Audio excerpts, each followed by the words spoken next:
సరికొత్త ఆఫర్లతో ఇండియాలో పోటీ. టెలికాం సంస్థలను షేక్ చేసిన రిలయన్స్ జియోకే చెమటలు పట్టించేందుకు ఓ ఇంటర్నేషనల్ బ్రాండ్ రాబోతోంది.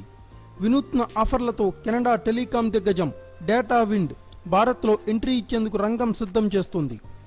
100 కోట్ల రూపాయల పెట్టుబడితో భారత్లో రంగప్రవేశం చేసేందుకు ప్రణాళికలు సిద్ధం చేసింది.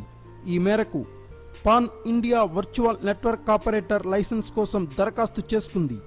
మొట్టమొదటి పంజాబీ ఎడ్యుకేషన్ ట్యాబ్లెట్ల ప్రారంభోత్సవం సందర్భంగా data wind president CEO Sunit Singh Tuli మాట్లాడుతూ, మరో నెలలోనే లైసెన్స్ వస్తుందని భావిస్తున్నాం. డేటా సర్వీసులే లక్ష్యంగా మొదటి 6 నెలలు 100 కోట్ల రూపాయల పెట్టుబడిగా పెట్టనున్నాం. భారత్లో నెలకు 1000 నుంచి 1500 రూపాయలు మధ్య ఖర్చు చేయగలిగే వారు మాత్రమే జియో 300 రూపాయలు డేటా ప్లాన్ను భరించగలరు. ఇలా ఖర్చు చేయగలిగే వారు దేశంలో 30 కోట్ల మంది. మిగిలిన వారు నెలకు 90 రూపాయలు మాత్రమే ఖర్చు చేయగలరు. అటువంటి వారికి జియో ఆఫర్ భారం కానుంది అని తులి తెలిపారు. కాబట్టి నెలకు 20 రూపాయలు అంతకంటే తక్కువ ధరకే డేటాను అందించే లక్ష్యంతో డేటా విండ్ రంగంలోకి దిగనుందని ఆయన చెప్పారు.